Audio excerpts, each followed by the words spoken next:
Hello friends, how are you all? I hope you all are fine. Welcome to YouTube channel English literature. हम जो topic discuss करें that is 18th century literature. ये हमारा lecture 2 है. Previous lecture में हम लोगों ने डिस्कस किया कि इस टाइम पे किंग और क्वीन कौन थे, ये कैसे टाइम पीरियड स्टार्ट हुआ था, एंड देन ये टाइम पीरियड कब तक रहा, इस एज के क्या क्या नेम्स हैं, so on.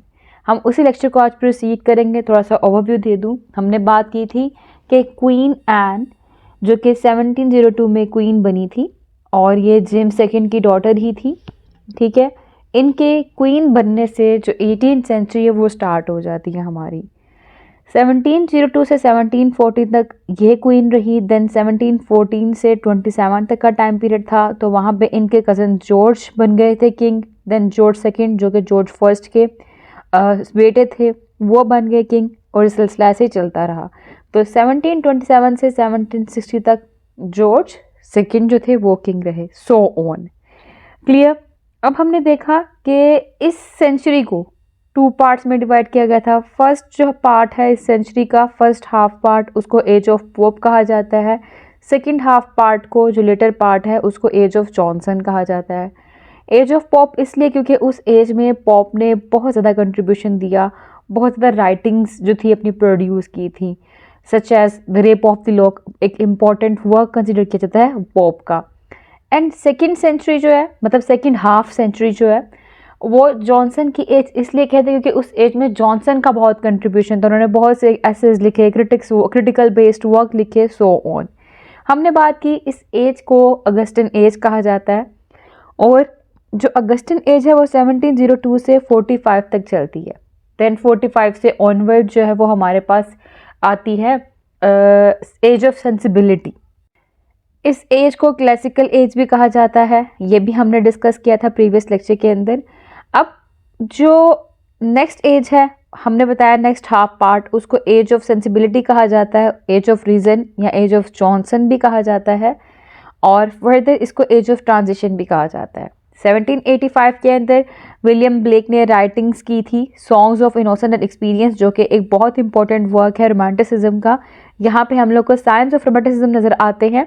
That is why यहाँ पे जो क्लासिकल एज है वो डिसअपेयर होना शुरू हो जाती है और प्रोमिनेंट होने लग पड़ती है हमारे पास रोमांटिक एज. मतलब हम लोग क्लासिसिज्म एंड रोमांटिसिज्म दोनों ही देखते हैं 18th सेंचुरी के अंदर एंड पे आकर. इसको हम लोग प्री रोमांटिक एज भी कहते हैं. ठीक है, क्यों? क्योंकि हम लोग को इस एज के एंड पे रोमांटिसिज्म के साइंस नज़र आना शुरू हो जाते हैं, इसलिए. एंड देन 1798 में पब्लिकेशन होती है लिरिकल बैलेट्स की, जो कि कॉलरेज का और विलियम वर्ड्सवर्थ का कलेक्टिव वर्क है.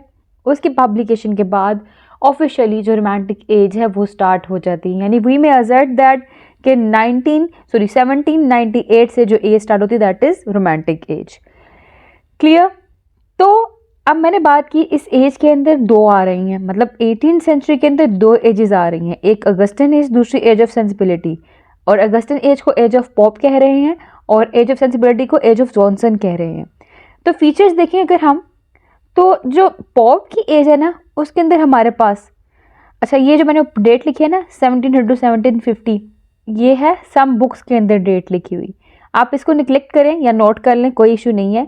लेकिन जो एक्यूरेट डेट है ना, डेट है, वो मैंने आपको स्टार्टिंग पे ही बता दी है कि एक्यूरेट डेट बनती है इसकी 1702 to 1745, ये बनती है एज ऑफ पॉप, और 1745 to 1785 ये बनती है एज ऑफ सेंसिबिलिटी या एज ऑफ जॉनसन. ठीक है. अब इस एज के अंदर जो डोमिनेंट फिलॉसफी थी वो न्यू क्लासिसिज्म की थी. रीजन ऑर्डर की बात की जाती थी, क्लैरिटी की बात की जाती थी, सोशल हार्मनी की बात की जाती थी. एज ऑफ पॉप के अंदर पोइट्री, स्पेशली सिटायर और मॉक हीरोइक इंपॉर्टेंट genre थे. एसेज भी लिखे गए और ड्रामास भी लिखे गए इस एज में. स्टाइल की बात की जाए तो प्रिसाइज, विटी और पॉलिश स्टाइल था. फॉर्मल लैंग्वेज का और मीटर का यूज़ किया जाता था. इसमें moral, social, political satire based theme थे. ह्यूमन नेचर की बात की जाती थी. क्लासिकल एलियंस की बात की जाती थी. एलियन कहते हैं हवाले. ठीक है, कि क्लासिकल हवाले बीच में कोट करना, जैसे कि ग्रीक मिथ्स हो गई, ग्रीक से रेलिवेंट कोई ना कोई टॉपिक्स हो गए, ठीक है, बिब्लिकल टॉपिक्स हो गए, वो सब कुछ इंसर्ट किया जाता था इस टाइम पीरियड में राइटिंग के अंदर. उनके थीम्स इस तरह के लिए जाते थे. की फिगर अलेक्जेंडर पॉप है, जोनाथन स्विफ्ट है, जोसेफ एडिसन है, डैनियल डेफो है, ये की फिगर्स हैं इस एज में. और भी हैं, मैं अभी जस्ट ओवरव्यू दे रही हूँ इसलिए आपको ये बता रही हूँ। एनी हाउ जॉनसन की एज की बात की जाए जो मैंने बताया 1745 टू 1785 तक चलती है, 1785 तक, ठीक है। अब इसमें क्या हुआ, हमने देखा इस एज के अंदर रोमांटिसिज्म इमर्ज होने लग पड़ा, ठीक है। एंड देन इमोशन और इमेजिनेशन पे एम्फसाइज किया गया। तो इट मीन्स इस टाइम पीरियड पे जो डोमिनेंट फिलोसफी थी वो इमोशन की थी, इमेजिनेशन की थी, इंडिविजुअलिज्म की थी और नेचर के बारे में बात की जा रही थी। इसी ड्यूरेशन में नॉवल का राइज हुआ, सेंटिमेंटलिज्म के ऊपर फोकस किया गया और पोएट्री और ड्रामा उनकी कंटिन्यूएशन लिखी रही। लेकिन नॉवल अपने पीक पे था, अरूज पे था, ठीक है। तो इसलिए हम कह सकते हैं कि जो मेजर यानरा है इस एज के अंदर that is rise of the novel ही, ठीक है, मेजर यानरा।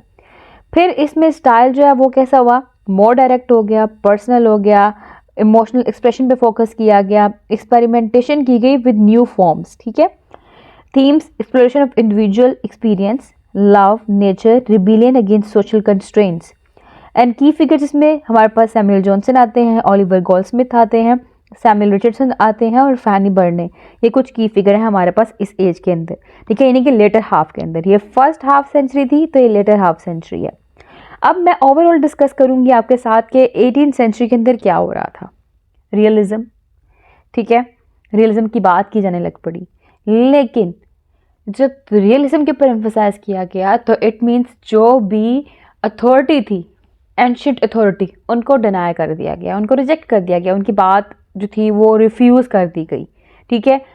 रियलिस्टिक अप्रोच को अपनाने की कोशिश की गई और जो वहाँ पे एम्फसाइज किया गया कि man himself is responsible for everything, और जो ह्यूमन बीइंग है, नॉर्मल ह्यूमन बीइंग, वो खुद कॉम्पिटेंट है, ठीक है। कोई भी चीज़ जो है उसके इर्द गिर्द हो रही है उसको अंडरस्टैंड करने में वो खुद कॉम्पिटेंट है, वो उसके ऊपर रीज़न है, उसके पास रीज़न, अपने रीज़न का यूज़ करके कोई भी काम कर सकता है, ठीक है। लॉजिक की बात की जाने लग पड़ी, रीज़न की बात की जाने लग पड़ी, independent nature of human being की बात की जाने लग पड़ी थी इस टाइम पीरियड में आके।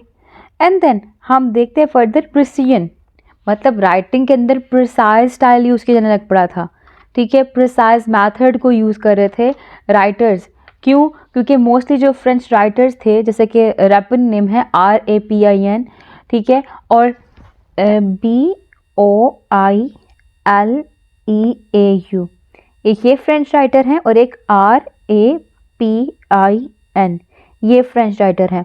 ये दोनों अपनी राइटिंग के अंदर प्रिसाइज मेथड यूज़ करते थे और 18th सेंचुरी के जो राइटर्स थे वो इनके इस मेथड से इंस्पायर होकर अपनी राइटिंग के अंदर भी प्रिसीजन लेकर आए, ठीक है। यानी कि इन्होंने इन फ्रेंच राइटर्स को इमिटेट किया अपनी राइटिंग के लिहाज से।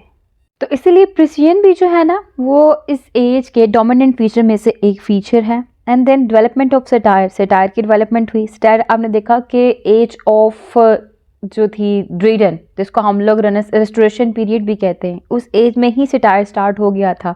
सटायर बेस्ड और विट बेस्ड वर्क प्रोड्यूस किए जाने लग पड़े थे।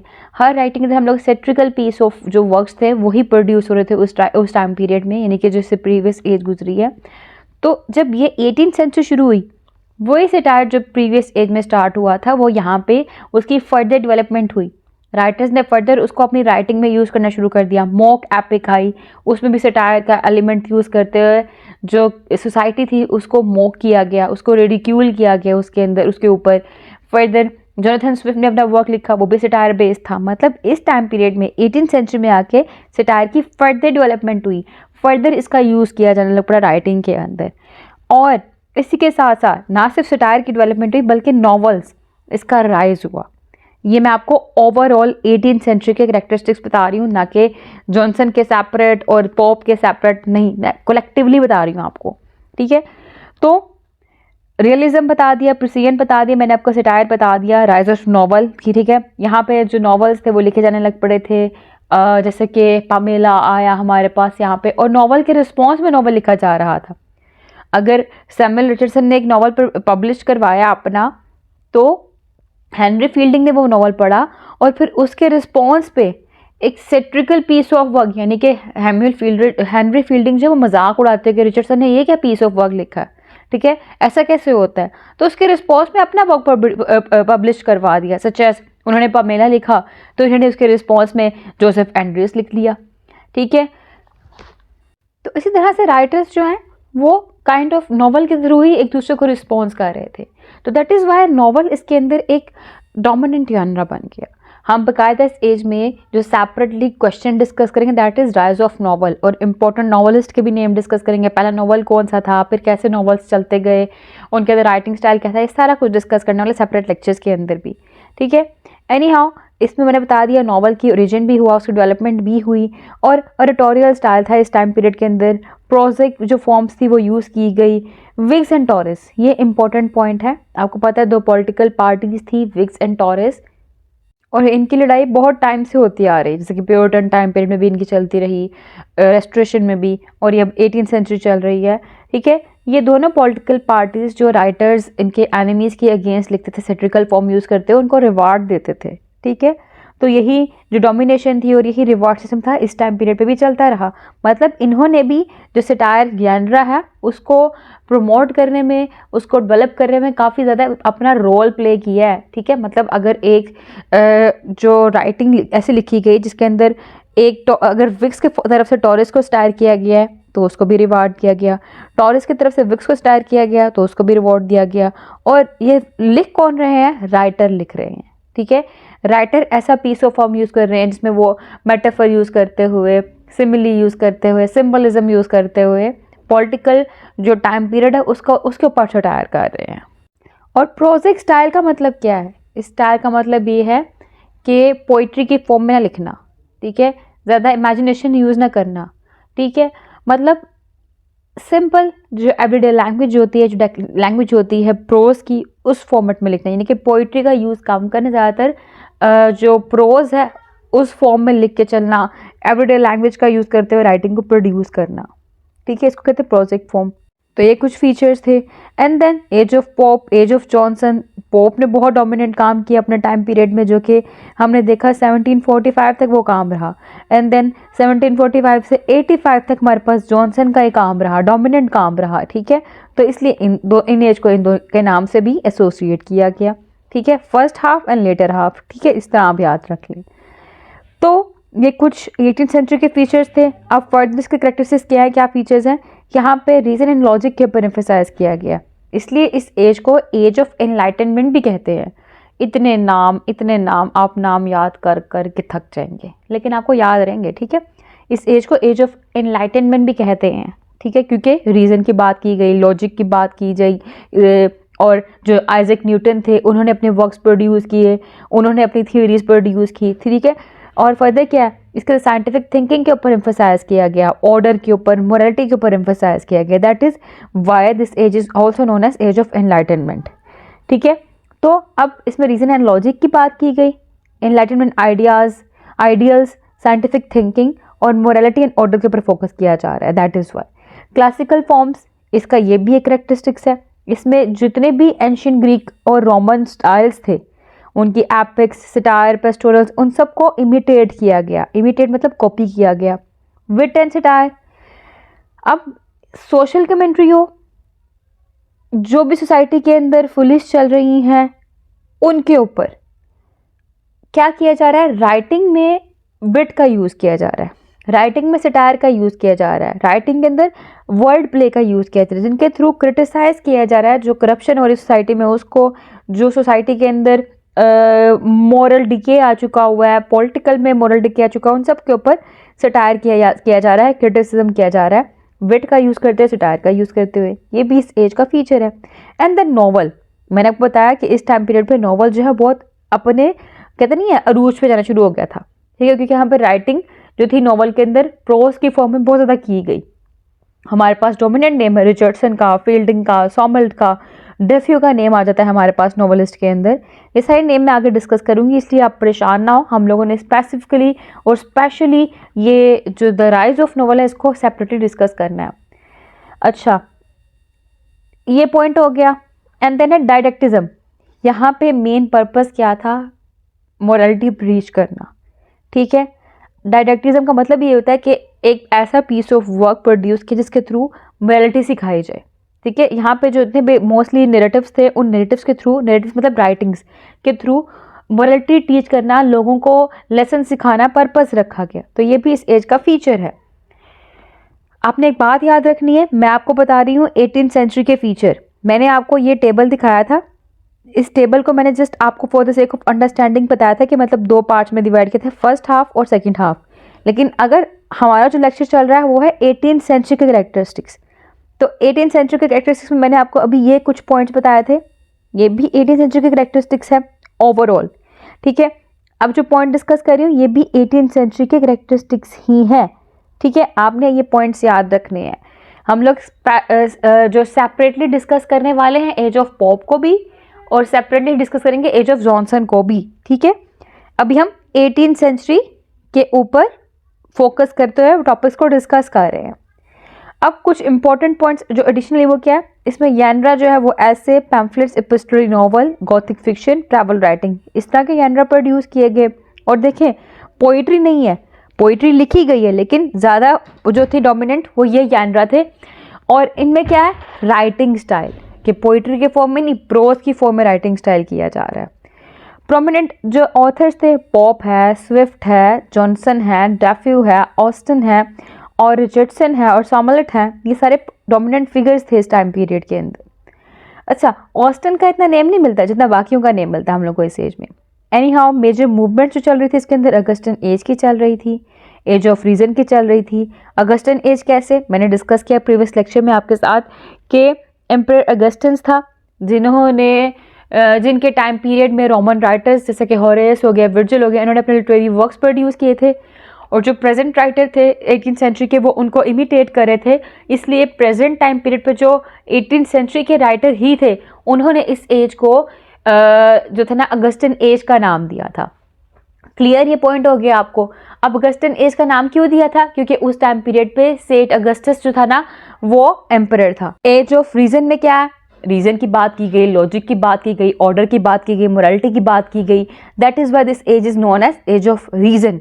एनलाइटनमेंट की बात की गई, मोरालिटी की बात की गई, साइंटिफिक थिंकिंग के ऊपर फोकस किया गया है। सेंसिबिलिटी मतलब लोगों में सेंस आ गई कि जो इंडिविजुअल है वो इंडिपेंडेंट है, इंडिविजुअल जो है वो खुद कॉम्पिटेंट है। ठीक है, वो खुद अपने एनवायरनमेंट को अंडरस्टैंड कर सकता है, जो उसके इर्द गिर्द हैपनिंग हो रही है उसको अंडरस्टैंड कर सकता है। प्री रोमांटिसिज्म कैसे जी, इस एज में हमने देखा कि 1785 के अंदर songs of innocence and experience जो कि कलेक्शन है हमारे राइटर विलियम ब्लेक का, वो अपेयर हुआ और उनमें हम लोगों को साइन नज़र आते हैं रोमांटिसिज्म के, जिसमें इमोशंस की बात की जा रही है, सब्जेक्टिविटी की बात की जा रही है, फीलिंग्स की बात की जा रही है। और फर्दर फिर 1798 में पब्लिकेशन हुई लिरिकल बैलेड्स की। ठीक है, कुछ राइटर्स हैं जिन्होंने ऐसे ऐसे वर्क्स प्रोड्यूस करना शुरू कर दिए जो कि बिल्कुल क्लासिकल ट्रेडिशन से हट के थे। ठीक है, क्लासिकल नॉर्म से हट के थे, रोमांटिक आइडियाज लेके आ रहे थे। तो दैट इज वाई ये जो एज है इसको प्री रोमांटिसिज्म भी कहा जाता है। ये भी एक मूवमेंट चल रही थी इस टाइम पीरियड पे। तो overall a period of intellectual exploration, social commentary and literary innovation, laying the groundwork for modern literature. Modern literature refers to यहाँ पे रोमांटिसिज्म की बात की जा रही है, रोमांटिक एज की बात की जा रही है। क्लियर हो गया आपको? तो अब इस टाइम पीरियड पे जो स्टाइल था वो क्या था? राइटिंग स्टाइल के अंदर हम देखते हैं कि जो सेंटेंस स्ट्रक्चर है वो फॉर्मल चल रहा है। ठीक है, यानी कि कॉम्प्लेक्स सेंटेंसेस जो विद बैलेंस्ड क्लॉजेस, मतलब ऐसा सेंटेंस स्ट्रक्चर जिसके अंदर बैलेंस्ड क्लॉज का यूज़ किया गया। आपको पता है ना क्लॉज एंड फ्रेज, कि phrase in the tub, on the table, छोटे छोटे जुमले होते हैं। और क्लॉज क्या होता है? आई सा अ बॉय, एक क्लॉज, हु इज़ डांसिंग, दूसरा clause, in the garden when I was walking on the road. ठीक है, मतलब एक पूरा स्ट्रक्चर चल रहा होता है, इसको कहते हैं क्लॉज। ठीक है, a group of words which make a sense, ठीक है, जो कंप्लीट सेंस बनाता है उसको हम लोग क्लॉज कहते हैं। लेकिन a group of word which make a sense but not a complete sense, जो कंप्लीट सेंस नहीं बनाता, कोई सेंस बना रहा है उसको हम लोग फ्रेज कहते हैं। एनी हाउ, यहाँ पे कॉम्प्लेक्स सेंटेंस यूज किए जा रहे हैं बैलेंस क्लॉज के साथ, उसमें लॉजिकल प्रोग्रेशन भी है ऑफ आइडियाज। ठीक है, इनको फेवर किया जा रहा है, यानी कि फॉर्मल सेंटेंस स्ट्रक्चर चल रहा है। वोकैबुलरी बड़ी प्रिसाइज है। ठीक है, इसमें कोई एम्बिगिटी या मुश्किल वर्ड नहीं यूज किए जा रहे। हाँ, जो लैटिन वोकैबुलरी है उनको भी यूज़ किया जा रहा है समटाइम्स राइटिंग के अंदर। इसमें इमोशन को रिस्ट्रेन किया गया, यानी कि जब तक क्लासिकल टाइम पीरियड चल रहा है तब तक इसमें इमोशंस को रिस्ट्रेन किया गया, लेकिन जैसे ही प्री रोमांटिसिज्म आता है, प्री रोमांटिक मूवमेंट स्टार्ट होती है, वहाँ पे इमोशंस की बात की जाती है। ठीक है। और जो मोस्टली राइटिंग चलती आई हैं उसमें जो डायरेक्ट इमोशनल एक्सप्रेशन है उसको अवॉइड किया गया स्टार्टिंग तक, मतलब स्टार्टिंग से एंडिंग तक।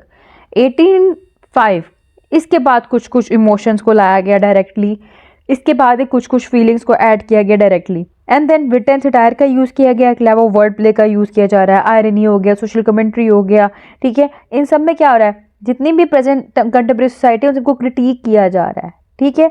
तो ये इसके अंदर एक ये स्टाइल हम देख रहे हैं। और फर्दर इसके के साथ साथ हम देखते हैं कि यहाँ पे जो यानरा और फॉर्म है इसमें डोमिनेंस है प्रोज की, क्योंकि प्रोज एवरीडे लैंग्वेज है और प्रोज के थ्रू ही एसेज होते हैं, प्रोज के थ्रू ही नॉवल जो है वो मर्ज होता है, तो इसलिए प्रोज की डोमिनेंस है, ठीक है। स्पेसिफिकली नॉवल और ऐसे वो बहुत ज़्यादा प्रोमिनेंट यानरा के तौर में सामने आ रहे हैं हमारे पास। रीज़न पे फोकस किया जा रहा है, कॉम्प्लेक्स आइडियाज़ पे फोकस किया जा रहा है। जो क्लासिकल फॉर्म्स हैं उनकी रिवाइवल की गई है, यानी कि एपिक्स हो गए, सटायर हो गए, पेस्टोरल्स हो गए, उन सबको रिवाइव यानी कि दोबारा से यूज़ किया जा रहा है। वही स्टाइल जो कि एम्परर अगस्टस के टाइम पीरियड पे था, जो क्लासिकल राइटर्स यूज़ करते आ रहे थे उस टाइम पीरियड जो प्रोड्यूस हो रहा था, वही चीज़ें दोबारा यहाँ पर रिवाइव की जा रही हैं। फॉर्मल डायलॉग्स में यूज़ किए जा रहे हैं, जो ड्रामा और नॉवेल्स के डायलॉग हैं उसमें मिमिक की जा रही है रियल लाइफ स्पीच की, ठीक है, लेकिन एक पॉलिश्ड और रिफाइंड क्वालिटी के साथ। क्लियर हो गया।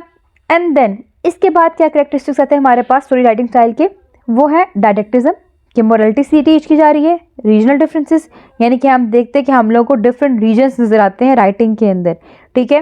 और यहाँ पे ये देखते हैं जैसे ब्रिटेन हो गया, वहाँ पे वोकैबुलरी चेंज है, डायलेक्ट चेंज है, ठीक है।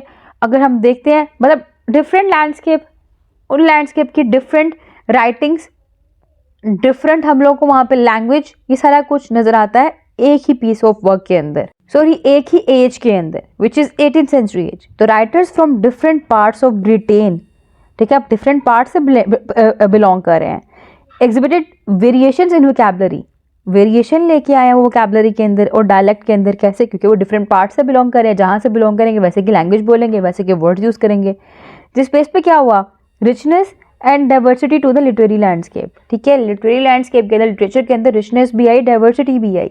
फिर evolving language, English spelling and grammar were still undergoing standardization resulting in some differences from modern conventions, ठीक है, कि लैंग्वेज इवॉल्व होती गई आहिस्ता आहिस्ता और ज़्यादा उसके अंदर इंप्रूवमेंट आती गई। डिफरेंट नेशन के लोग, सॉरी डिफरेंट रीजन के लोग डिफरेंट लैंग्वेज बोल रहे थे, इंग्लिश को डिफरेंट स्पेलिंग यूज़ कर रहे थे, तो सारा कुछ यूज़ किया जा रहा है इस टाइम पीरियड के अंदर। अब एडिशनल पॉइंट्स क्या हैं, style varied across different periods within the 18th century. अब 18th सेंचुरी का अगर हम अगस्टन एज देखें तो वहाँ पे और स्टाइल चल रहा है, सेंसिबिलिटी देखें तो वहाँ पे और स्टाइल चल रहा है। अगस्टन के अंदर विट और सटायर की बात की जा रही है, और एज ऑफ सेंसिबिलिटी के अंदर इमोशनल एक्सप्रेशन को एम्फसाइज किया जा रहा है, मॉरल थीम्स को एम्फसाइज किया जा रहा है। जैसे कि मैंने आपको पहले भी बताया कि अगस्टन एज में और फीचर्स थे, और जो एज है हमारी सेंसिबिलिटी की, जिसको एज ऑफ जॉनसन भी कहते हैं, उसमें और फीचर्स थे, उनको हम लोगों ने सेपरेटली डिस्कस करना है, लेकिन कलेक्टिवली जो 18th सेंचुरी के फीचर्स थे वो हम लोगों ने इसमें डिस्कस कर दिए हैं, ठीक है। Certain authors develop their on unique styles. Pop ने क्या किया, कपलेट्स का यूज़ किया, स्विफ्ट ने क्या किया, सटायर का यूज़ किया, बिटर स्टाइल यूज़ किया उसने अपनी राइटिंग के अंदर, जबकि ओवरऑल ट्रेंड एम्फसाइज कर रहे थे फॉर्मेलिटी के ऊपर एंड क्लैरिटी के ऊपर। There were movements of experimentation and innovation paving the way for the romanticism of the 19th century. Clear? ठीक है, आपको समझ लग गई। यानी कि अब तक जो मैंने बताया ना, अगर मैं थोड़ा सा समराइज करूं, अगर हम इंपॉर्टेंट वर्क्स भी देखते हैं, जो समराइज करूं, मैंने ये बताया है कि आपको एक तो इस एज के दो नेम हैं, ठीक है, और दो नेम कैसे हैं, first half century and later half century. First half century यानी कि Augustan age, later half century यानी कि age of sensibility. First half century के अंदर हमने देखा पॉप डोमिनेंट था, लेटर हाफ में जॉनसन डोमिनेंट था, और यहाँ पे हम देख रहे हैं ओवरऑल दोनों सेंचुरीज को मिलाकर हमने देखा है कि रीज़न और लॉजिक की बात की जा रही है। जो क्लासिकल फॉर्म्स थी जैसे कि ग्रीक और रोमन स्टाइल्स हो गए, एपिक, सटायर और पेस्टोरल्स थी जो उनको इमिटेट किया जा रहा है, क्लासिकल राइटर को इमिटेट किया जा रहा है, विट और सटायर का यूज़ किया जा रहा है। नॉवल की इमरजेंस हुई, नॉवल जो थी वो डेवलपमेंट के फेज़ में आया, रियलिज्म का यूज़ किया गया, ऑब्जर्वेशन का यूज़ किया गया, डायडेक्टिज्म का यूज़ किया गया, एसेज डोमिनेंट होते गए, पैम्फलेट, एपिस्टोरी, नॉवल फॉर्म डोमिनेंट होती गई, ठीक है। मतलब ओवरऑल हम देख रहे हैं इस पूरी एज के अंदर राइटिंग की बात की जाए तो प्रोज, अब प्रोज जो है वही उसके अंदर क्या होता है, एवरीडे लैंग्वेज यूज की जा रही है, और वो प्रोज किसका कॉज बन रहा है, नोवेल के राइज का कॉज बन रहा है, वही प्रोज कॉज बन रहा है जी एसेस की इमरजेंस का। और जब ये एंड हो रही थी तो उस एंड के अंदर एंडिंग के टाइम पे आते आते क्या हुआ, इमोशंस को, फीलिंग्स को डिस्कस किया जाने लग पड़ा, ठीक है, इमोशनल एक्सप्रेशंस की बात की जाने लग पड़ी, मोरल थीम्स की बात की जाने लग पड़ी, जिससे क्या हुआ, ऑटोमेटिकली जो रोमांटिसिज्म था उसकी हिंट्स मिलना शुरू हो गई कि अगली एज है वो रोमांटिक एज है, ठीक है। तो ये आपको समझ लगी इस चीज़ की। अब इसमें जो इम्पोर्टेंट वर्क्स थे एज के अंदर वो रॉबिन्सन क्रूसो, डैनियल डेफो ने लिखा था। फिर है जी हमारे पास, ये कट करते हैं, पामेला सैमुअल रिचर्डसन का वर्क है, टॉम जोन्स जो कि है हेनरी फील्डिंग का, मॉल फ्लेंडर डैनियल डेफो का वर्क है, कैंडिडेट बाय वॉलेटायर ये भी जो 1759 में पब्लिश हुआ, पब्लिकेशन डेट साथ लिखी है, वो देख लीजिएगा। एंड देन इसको भी, प्रील्यूड को भी निकाल देते हैं हम। रेप ऑफ द लॉक 1712 में हुई है। गुलिवर्स ट्रैवल्स जोनाथन स्विफ्ट का वर्क है, 1726 में पब्लिश हुआ था, पोइट्री नहीं, इंपॉर्टेंट वर्क्स हैं ये। Songs of innocence and experience William Blake का, ये पब्लिकेशन डेट चल रही है, अच्छा 1785 से ऑनवर्ड चलती है इसकी publication date. And then she stoops to conquer by Oliver Goldsmith 1773, the beggar's opera by John Gay 1728। फिर इस वर्क को भी हम रिमूव कर देते हैं क्योंकि कुछ वर्क्स हैं जो कि इस एज से नहीं बिलोंग कर रहे। अब an essay on man by Alexander Pope, फिर है the wealth of the nations by Adam Smith, journal of a tour to the Hebrides by Samuel Johnson. ये कुछ इंपॉर्टेंट वर्क्स थे इस एज के, ठीक है। तो हमने ओवरऑल देखा है इस वीडियो के अंदर कि 18th सेंचुरी लिटरेचर के क्या करेक्टरिस्टिक्स है, और फर्दर हमने बात की इसके अंदर कौन से इंपॉर्टेंट वर्क्स जो हैं वो प्रोड्यूस किए गए। नेक्स्ट लेक्चर में हम बात करेंगे एज ऑफ पॉप की, कि जो पॉप की एज है उसके क्या करेक्टरिस्टिक्स है, उसमें डोमिनेंट राइटर्स कौन से थे, एज ऑफ पॉप के अंदर पोइट्री के क्या फीचर्स थे, और पॉप का खुद का क्या कंट्रीब्यूशन था, ये सब कुछ डिस्कस करेंगे। And then age of Pope के बाद हम बात करेंगे एज ऑफ जॉनसन की, जिसमें जॉनसन की एज में कौन से पोइट्स थे, प्रोज का क्या रोल था, एंड देन नोवेल के अंदर क्या कंट्रीब्यूशन रहा, नोवेल का कैसे इमर्जेंस हुई, सो ऑन, ये सब डिस्कस करेंगे। तो अब मैं लेक्चर को सम अप कर देती हूँ, मतलब जो हमारा ओवरऑल लेक्चर था आज का उसको मैं समराइज़ करने लगी हूँ, और समरी करते हुए वही बात रिपीट होगी जो मैंने अगेन एंड अगेन बताई कि 2 पार्ट्स हैं, फर्स्ट पॉप का, सेकंड जॉनसन का, और दोनों के कैरेक्टरिस्टिक्स को मिलाकर जो मैंने बताया वो डिस्कस कर दिया आपको। लेकिन जब हमारे पास सेकंड पार्ट चलता है तो उसमें उस पार्ट की जब एंडिंग हो रही होती है, यानी कि जॉनसन की एज की एंडिंग हो रही होती है, एज ऑफ सेंसिबिलिटी की, तो वहाँ पे हम लोगों को इमोशंस भी नज़र आते हैं जो कि हम लोग को इनिशियली के इस टाइम पीरियड में कहीं पे भी नज़र नहीं आए। फीलिंग्स नज़र आती हैं, इमोशनल एक्सप्रेशन नज़र आते हैं, मोरल थीम्स नज़र आते हैं जो कि पहले नहीं थे। क्लियर? तो वीडियो पसंद है, वीडियो को लाइक भी करिएगा, चैनल को सब्सक्राइब करना मत भूलिएगा, दुआ में खास याद रखिएगा। Stay tuned, take care.